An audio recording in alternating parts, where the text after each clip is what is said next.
الحمد لله نحمده ونستعينه ونستغفره ونؤمن به ونتوكل عليه ونعوذ بالله من شرور أنفسنا ومن سيئات أعمالنا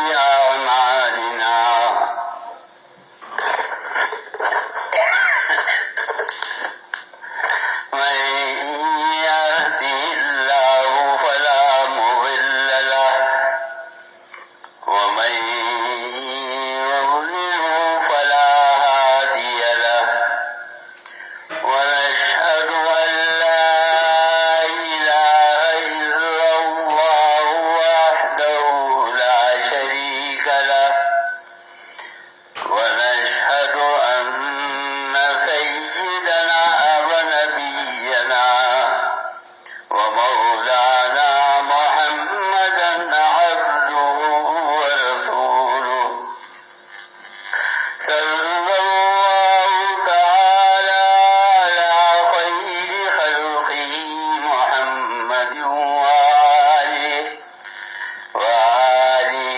وأصحابه أجمعين.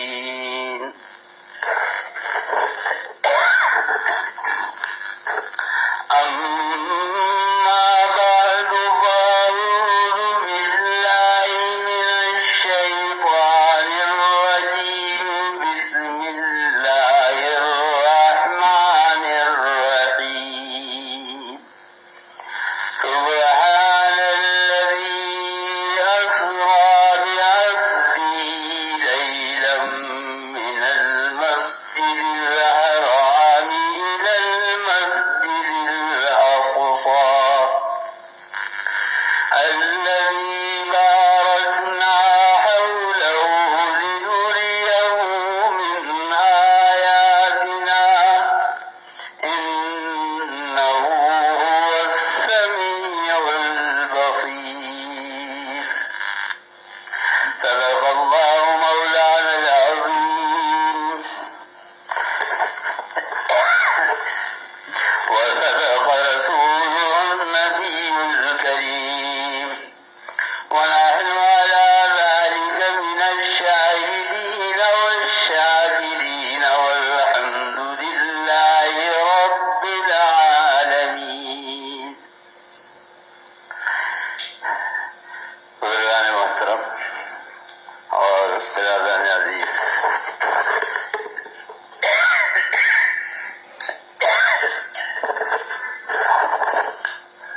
سورہ بنی اسرائیل کی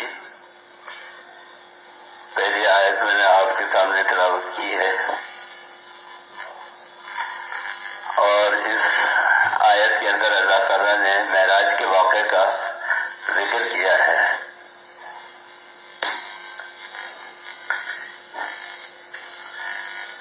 معراج کا واقعہ حضور اکرم صلی اللہ علیہ وسلم کے ساتھ پیش آیا رجب کے مہینے میں، اور آج رجب کی 23 تاریخ ہے، اور 27ویں رات 27ویں شب رجب المرجب کو یہ واقعہ پیش آیا، اور اس کے راوی یعنی روایت کرنے والے بڑے بڑے صحابہ ہیں. صحیح احادیث سے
کر سکتے ہیں، لیکن فرمایا کہ یہ عہدہ اور منصب ہے جو اللہ تعالیٰ کی طرف سے حضور اکرم صلی اللہ علیہ وسلم کو عطا کیا گیا۔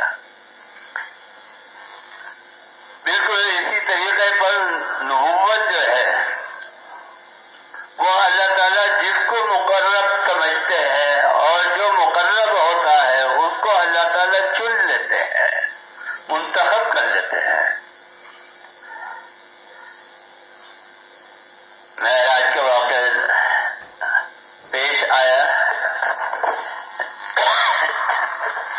پچھلے جمعہ میں یہ عرض کر رہا تھا کہ اس واقعے کے دو حصے ہیں، ایک زمین سے لے کے آسمان تک کا اور دوسرا آسمان سے لے کر عرش الہی تک کا۔ جب حضرت محمد صلی اللہ علیہ وسلم سرکار دو عالم صلی اللہ علیہ وسلم تشریف لے جا رہے ہیں زمین کے سفر پر، تو آپ نے بہت ساری جگہوں کا مشاہدہ کیا۔ ایک جگہ سے آپ گزرے، وہ طور سیدہ کہلاتا ہے، ایک جگہ سے آپ گزرے، وہ بیت الحم کہلاتا ہے، ایک جگہ سے آپ گزرے تو آپ نے دیکھا کہ ایک بڑھیا کھڑی ہوئی ہے اور وہ آپ کو آواز دیتی ہے، اور حضرت جبریل امین علیہ السلام وہ حضور اکرم صلی اللہ علیہ وسلم کو فرماتے ہیں کہ آپ جواب نہ دیجیے، آگے چلیے، آگے چلیے۔ پھر آپ نے دیکھا کہ ایک بڈھا ہے راستے کے اندر، وہ بھی پکارتا ہے، مجھے آپ سے کوئی بات کہنی ہے، آپ ٹھہریے۔ حضرت جبریل امین صلی اللہ علیہ وسلم کو فرماتے ہیں، سرکار دو عالم صلی اللہ علیہ وسلم سے کہتے ہیں کہ آپ آگے چلیے، جواب نہ دیجیے۔ پھر آگے آپ چلتے ہیں تو ایک اور جماعت ہے، اور وہ جماعت جو ہے وہ آپ کو سلام پیش کرتی ہے، السلام علیکہ یا اول، السلام علیکہ یا آخر، السلام علیکہ یا حاشر۔ حضرت جبریل امین فرماتے ہیں کہ یا رسول اللہ، ان کو آپ جواب دیجیے۔ جو پہلی شخصیت ہے وہ حضرت ابراہیم علیہ السلام ہے کہ جن سے آپ کی ملاقات ہوئی، جنہوں نے سلام کیا، السلام علیکم یا اول۔ اور دوسری شخصیت ہے حضرت موسیٰ علیہ السلام، جنہوں نے سلام کیا، السلام علیکہ یا آخر۔ اور تیسری شخصیت ہے حضرت عیسیٰ علیہ السلام، جو پکارتے ہیں السلام علیکہ یا حاشر۔ حاشر کا مطلب یہ ہے کہ حشر کے میدان والے ہیں، یعنی آپ چونکہ شفاعت کرنے والے ہیں حشر کے اندر، اس لیے آپ کو یا حاشر سے مخاطب کیا۔ حضرت جبریل امین نے آپ کو تفصیل عرض کی کہ پہلے جو بڑھیا آپ کو ملی تھی اور جس کو جواب دینے سے منع کیا تھا، وہ اصل میں بڑھیا جو ہے وہ دنیا ہے، اور اب اس کی عمر اس لیے ہو گئی ہے جیسے کسی بڑھیا کی ہو جاتی ہے، آخری وقت ہے۔ اگر آپ اس کو جواب دیتے تو آپ کی امت جو ہے وہ دنیا کے کاموں کے اندر لگ جاتی، دنیا میں غرق ہو جاتی۔ اور فرمایا کہ جو بڈھا آپ کو ملا وہ ابلیس اور شیطان تھا، اور اگر اس کو آپ جواب دیتے تو آپ کی امت گمراہ ہو جاتی۔ اور فرمایا کہ یہ جو تین لوگ ہیں یہ ابراہیم، موسیٰ اور عیسیٰ علیہ السلام ہیں، جنہوں نے آپ کو سلام کیا۔ اس کے بعد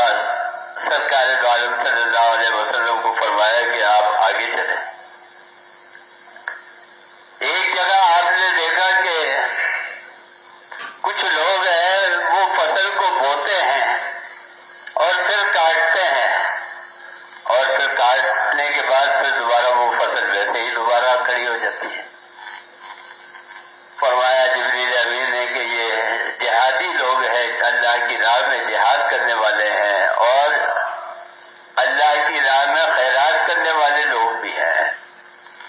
فرمایا کہ ان کی مثال ایسی ہے کہ جیسے فصل کو بو اور اس کے بعد کاٹو اور پھر وہ دوبارہ کھڑی ہو جائے. ان کا اجر جو ہے یہ ختم نہیں ہو رہا، بڑھتا جا رہا ہے.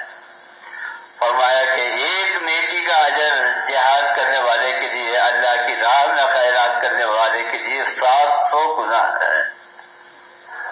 اب ہم اور آپ ذرا اپنا جائزہ دیں.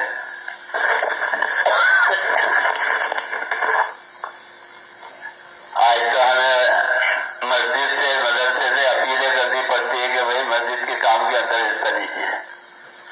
لیکن اگر ہم اس بات کو سن لیں، اگر کہیں سے یہ اعلان ہو جائے کہ بھائی یہ پرائز بانڈ آپ خرید لیں 100 روپے کا اور اس کے اوپر 1000 کا انعام لکھ لے گا، تو آپ دیکھیے سب اسٹیٹ بینک کی لائن میں لگے ہوں گے. کیونکہ وہاں پہ ہم دیکھ رہے ہیں کہ ہمیں یقین ہے کہ یہ مل رہا ہے، یہ پروفٹ ہے، منافع ہے. حالانکہ وہ سب کا تو نکلتا بھی نہیں ہے، وہ کسی ایک کا ہی نکلتا ہے. لیکن اللہ تعالیٰ یہاں پر 700 گنا اللہ کی راہ میں خیرات کرنے والے کے لیے اجر کا اعلان کرتے ہیں. اور ہمیں اپیل کرنی پڑتی ہے کہ آپ مسجد کے کام میں حصہ لیں، مدرسے کے کام میں حصہ لیں. ابھی جنریٹر خراب ہوا ہے، یو پی ایس خراب ہوا ہے، مالی حالات مسجد کے ایسے نہیں ہیں، اتنے وسائل نہیں ہیں، کام کرنے کے اندر دشواری ہوتی ہے. حضور اکرم صلی اللہ علیہ وسلم کو یہ ساری چیزیں آنکھوں سے اس لیے دکھا دی گئی تاکہ آج جا کے امت کو بتا دے کہ جو تم کرو گے اس کا پھل یہ ہے، اس کا نتیجہ یہ ہے، تمہارے اعمال کا نتیجہ یہ ہے. یہ معراج کا واقعہ کیوں پیش آیا؟ معراج کا واقعہ بھی اسی لیے پیش آیا کہ جو لوگ حضور اکرم صلی اللہ علیہ وسلم کے سامنے ہیں وہ اللہ تعالیٰ کی قدرت کا اقرار کر لے اور ایمان لے آئے اللہ تعالیٰ کے اوپر کہ واقعی اللہ تعالیٰ ایک اتنی بڑی طاقت ہے کہ وہ سب کچھ کر سکتی ہے اور اس لیے یہ عجائبات پیدا کیے ہیں. ورنہ اور معراج کا تو کوئی مقصد نہیں تھا. حضور اکرم صلی اللہ علیہ وسلم کی نبوت پہ ایمان لانا، اللہ کو ماننا، یہی مقصد تھا. ایک مقصد ان لوگوں کے لیے تھا کہ جو اس وقت موجود ہے، اور آج ہم اس معراج کے واقعے سے جو سبق ملتا ہے وہ یہ ملتا ہے کہ ہم بالکل اسی طرح اللہ تعالیٰ کی حقانیت کا اقرار کر لے، ایمان لے آئے اور اللہ کی اطاعت کے اوپر مجبور ہو جائے، اللہ کی اطاعت کرنے لگے کہ ہاں اللہ تعالیٰ سب کچھ کر سکتا ہے.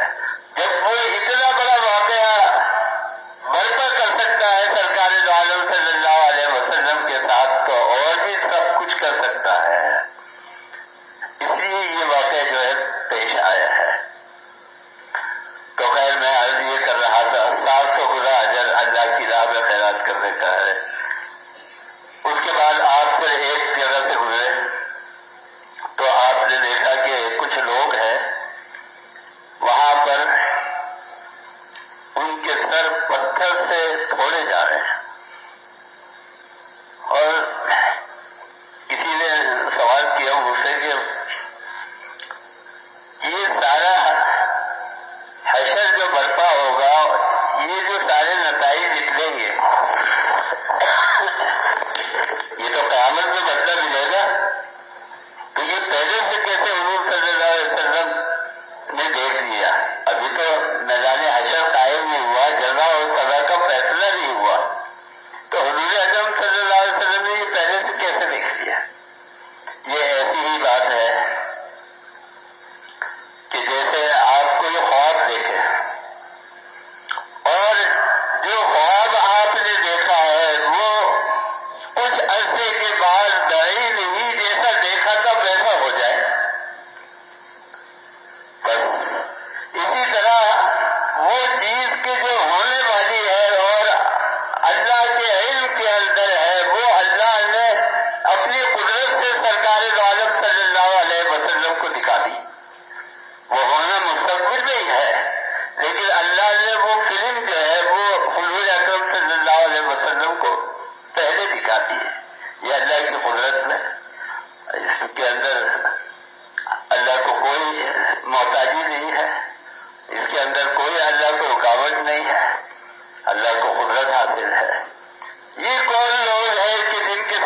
کرتے تھے. ابھی پڑھ لیں گے, ابھی پڑھ لیں گے, تھوڑی دیر میں پڑھ لیں گے, گھر میں پڑھ لیں گے. قرآن کریم کہتا ہے, فرمایا کہ فَوَيْلٌ لِّلْمُصَلِّينَ الَّذِينَ هُمْ عَن صَلَاتِهِمْ سَاهُونَ الَّذِينَ هُمْ يُرَاءُونَ وَيَمْنَعُونَ الْمَاعُونَ. جو لوگ نماز کے لیے آنے میں سستی کرتے ہیں ان کے لیے ہلاکت اور تباہی مقدر کر دی گئی ہے. اور آپ یہ سمجھ لیں کہ کوئی اگر عام آدمی بھی دشمنی میں ہمارے ساتھ دشمنی کرے اور وہ ہماری تباہی کرنے پر آ جائے تو کبھی کبھی ہم پریشان ہو جاتے ہیں کہ میں تو تباہ ہو گیا, میں تو برباد ہو گیا, فلاں نے میرے ساتھ ایسا کیا. اور اگر اللہ تعالیٰ یہ فیصلہ کر دے کہ بھائی اس آدمی کی تباہی کرنی ہے اور بربادی کرنی ہے تو پھر آپ سوچتے ہو اس کے لیے کون سی جگہ ہے کہ جہاں پہ ہو جائے. تو اللہ تعالیٰ فرماتے ہیں کہ فَوَيْلٌ لِّلْمُصَلِّينَ, ان نمازیوں کے لیے کہ جو سستی کرتے ہیں ان کے لیے. تو یہ جو نماز میں سستی کرنے والے اور نماز چھوڑنے والے, نماز سے غفلت کرنے والے ہیں, ان کے سر دکھایا کہ پتھر سے بڑے بڑے, جو جیسے سیل ہوتی ہے نا, ایسے بڑے بڑے پتھروں سے ان کے سر پھوڑے جا رہے ہیں. حضور اکرم صلی اللہ علیہ وسلم نے معراج میں دیکھا. پھر حضور اکرم صلی اللہ علیہ وسلم آگے تشریف لے چلے اور آپ نے دیکھا کہ کچھ لوگ ہیں جن کی شرم گاہوں کے اوپر چیتڑے کپڑے کے ٹکڑے جو ہے وہ لٹکے ہوئے ہیں, اس سے انہوں نے چھپائے ہوئے چیتڑوں سے, لباس نہیں ہے بلکہ چیتڑے لٹکے ہوئے اس سے انہوں نے چھپایا ہوا ہے. اور وہ لوگ جو ہے جس طرح مویشی گھاس چرتے ہیں, چارہ کھاتے ہیں, اس طرح مویشیوں کی طرح چر رہے, یعنی ان کو جانور کی شکل بنایا ہوا ہے کہ وہ جانوروں کی طرح چر رہے. ان کی غذا کیا ہے؟ چرنا, چارہ کھانا. یہ کون لوگ ہیں؟ یہ وہ لوگ ہیں کہ جو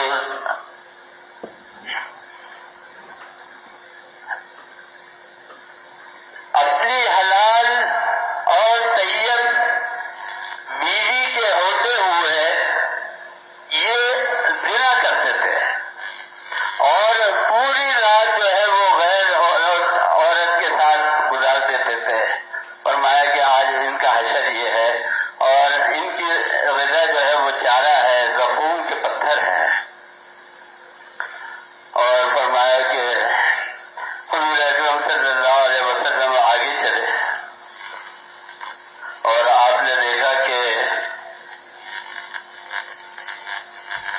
ایک آدمی ہے جو لکڑیاں لاتا ہے, لکڑیوں کو جمع کرتا ہے, اس کا گٹھا بناتا ہے, اس کو باندھ کے گٹھا بنا کے اور اس کے بعد وہ اس کو اپنے سر کے اوپر, اپنے کندھے کے اوپر, کمر کے اوپر رکھنے کی کوشش کرتا ہے, لیکن اس سے رکھا نہیں جاتا, یعنی وہ بوجھ جو ہے وہ اس سے اٹھایا نہیں جاتا.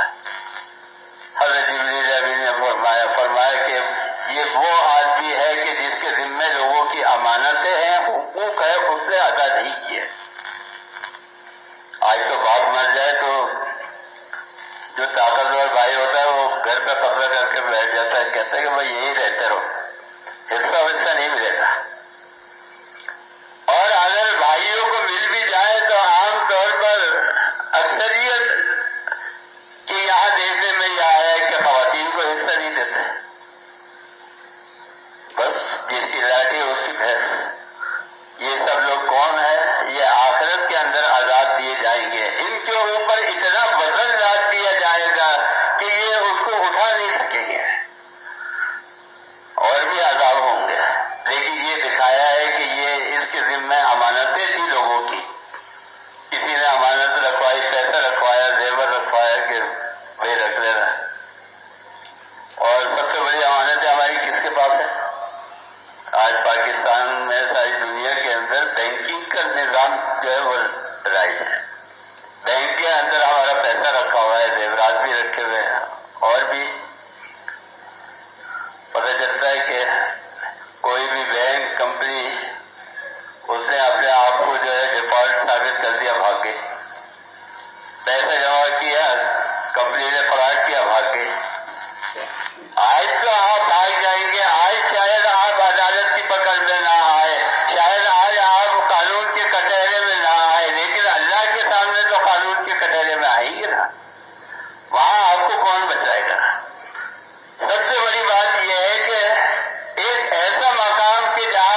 کچھ لوگ ہیں ان کے ہونٹ جو ہے وہ اونٹ کی طرح بڑے بڑے ہونٹ ہیں، جیسے اونٹ کے ہوتے ہیں، جانوروں میں سب سے بڑے ہونٹ اونٹ کے ہوتے ہیں، ان کے ہونٹ اور ان کی زبان جو ہے وہ آگ کی قینچی سے کاٹی جا رہی ہے۔ مسئلہ کیا ہے؟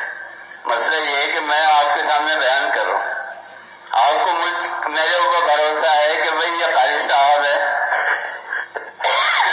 خطیب ہے، امام ہے، جو بات کہیں گے وہ صحیح کہیں گے۔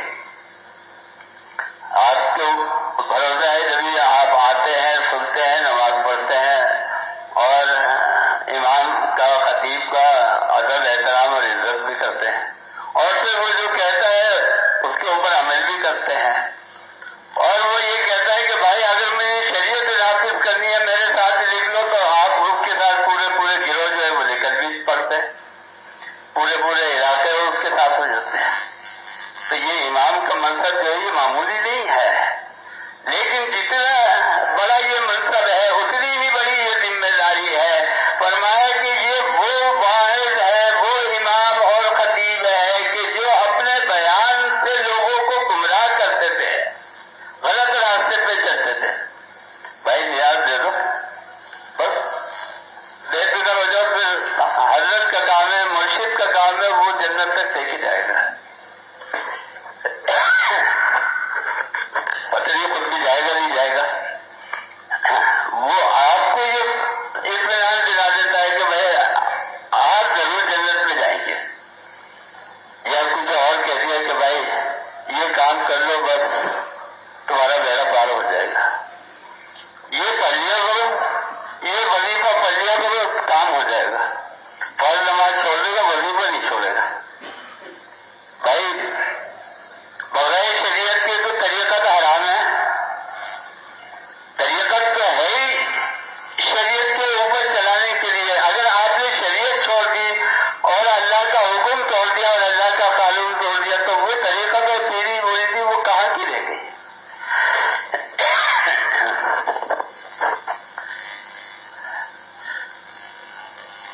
حضور اکرم صلی اللہ علیہ وسلم نے دیکھا کہ جو گمراہ کرنے والے مولوی ہیں، خطیب ہیں، امام ہیں، واعظ ہیں، ان کے ہونٹ اور زبانیں آگ کی قینچی سے کاٹی جا رہی ہیں۔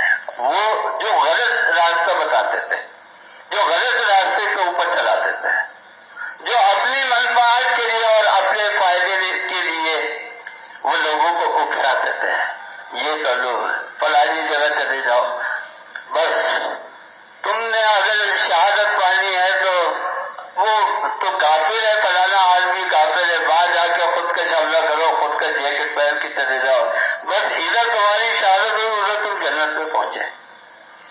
او بھائی کیسی شہادت، کیسا جہاد، کس کو آپ دھوکہ دے رہے ہیں؟ تو اگر خطیب اور امام آپ کو صحیح راستہ بتائے تو آپ اس کے پیچھے چلے، جیسا حضرت ابوبکر صدیق رضی اللہ تعالیٰ عنہ نے خلافت سنبھالنے کے بعد کہا تھا کہ اگر میں سیدھا چلتا رہوں اور اسلام کے اوپر عمل کرتا رہوں تو تم میری اطاعت کرنا، اور اگر میں راستے سے ہٹ جاؤں تو پھر تم میری اطاعت نہیں کرنا۔ ہم کوئی حضرت ابوبکر صدیق سے بڑے ہیں کیا؟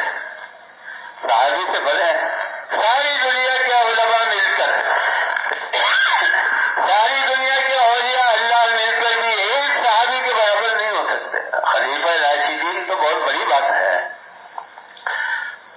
اس کے بعد حضور اکرم صلی اللہ علیہ وسلم اور آگے تشریف لے گئے، اور آپ نے دیکھا کہ ایک چھوٹا پتھر ہے، اس میں سے بیل پیدا ہوتا ہے، اور نکلنے کے بعد پھر وہ دوبارہ اس پتھر کے اندر جانے کی کوشش کرتا ہے، جا نہیں پاتا۔ فرمایا جبریل امین نے یہ وہ آدمی ہے، اس آدمی کی مثال آپ کو دکھائی جا رہی ہے کہ جس نے اپنی زبان سے بڑی بات کہی، جس کو پورا کرنے کے اوپر قادر نہیں تھا، یہ وہ ہے، یہ اس کا انجام ہے۔ آدمی اتنی بات کہے کہ جتنی اپنی استطاعت ہو، جو اپنی قدرت ہو، جو کام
فریاد سنی. جہنم اللہ تعالیٰ سے کہتی ہے کہ اے اللہ میری جہنم کی گرمی جو ہے وہ اپنی انتہا کو پہنچ چکی ہے.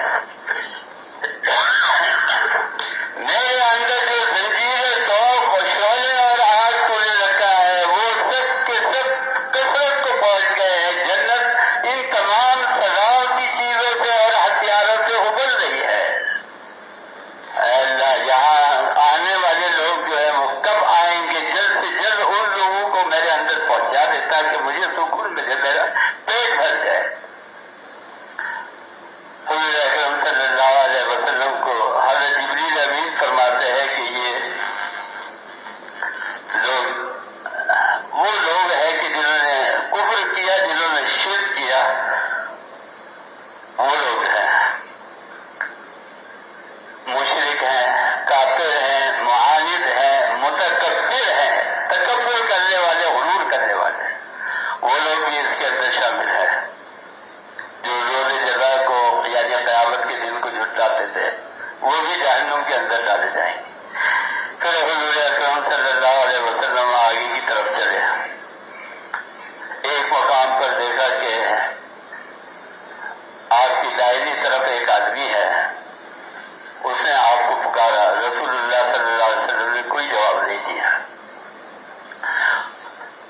جاتی ہے.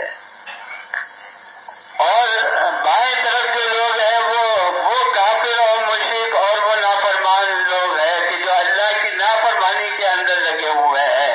ان کو جب دیکھتے ہیں تو بطور باپ کے غمزدہ ہو جاتے ہیں. اس کے بعد دوسرے آسمان پر آپ گئے تو حضرت یحییٰ علیہ السلام اور حضرت عیسیٰ علیہ السلام جو آپس میں خالدات بھائی بھی ہیں ان سے ملاقات کی. انہوں نے آپ کا استقبال کیا. السلام علیکم یا نبی الصالح والاخ الصالح. نیک نبی کو سلام ہو اور نیک بھائی کو سلام ہو. تیسرے آسمان کے اوپر حضرت یوسف علیہ السلام سے ملاقات ہوئی. چوتھے آسمان کے اوپر حضرت ادریس علیہ السلام سے ملاقات ہوئی. پانچویں آسمان کے اوپر حضرت ہارون علیہ السلام سے اور چھٹے آسمان کے اوپر حضرت موسیٰ علیہ السلام سے ملاقات. چھٹے آسمان کے اوپر ایک جگہ ہے. آپ جب وہاں پر پہنچے تو آپ کے کانوں میں سرسراہٹ کی آواز آئی. پوچھا یہ کون سی جگہ ہے؟ حضرت جبریل امین نے فرمایا یہ ہے مقام شریف الاقلام. اقلام قلم کی جمع ہے اور وہ جو پہلے لکڑی کے قلم ہوتے تھے جس سے تختی پہ لکھا جاتا تھا. تو جب وہ لکھتے تھے ہم نے بھی تختی لکھی ہے اور جس نے تختی لکھی اس کی رائٹنگ ایسی ہوتی ہے جیسے کتابت کرنے والے کی. تو اس میں آواز ہوتی ہے لکھنے میں ہلکی سی معمولی سی. تو سرسراہٹ فرمایا کہ یہاں پہ جو کاتبان تقدیر ہے جو حضرت آدم علیہ السلام کے دور سے اور قیامت تک کے بچے آنے والے ہیں ان سب کی تقدیریں لکھ رہے ہیں. کس نے کب پیدا ہونا ہے, کب مرنا ہے اور کیا کیا کام کس کس وقت میں کرنے ہیں, ساری تقدیر لکھ رہے ہیں. یہ کاتبان تقدیر جو ہے یہ مقام شریف الاقلام کے اندر موجود ہے. حضرت موسیٰ علیہ السلام کے بعد ساتویں آسمان پر حضرت ابراہیم علیہ السلام سے ملاقات ہوئی. آپ نے بھی استقبال کیا اور السلام علیکم یا نبی صالح والابن صالح.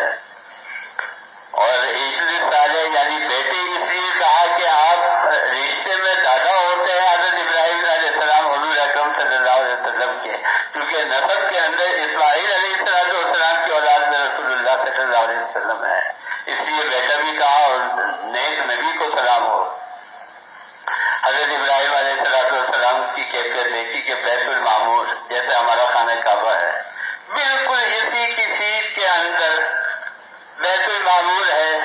ساتویں آسمان پہ اس سے ٹیک لگائے بیٹھے ہیں اور وہاں پر فرشتے جو ہے وہ طواف کر رہے ہیں.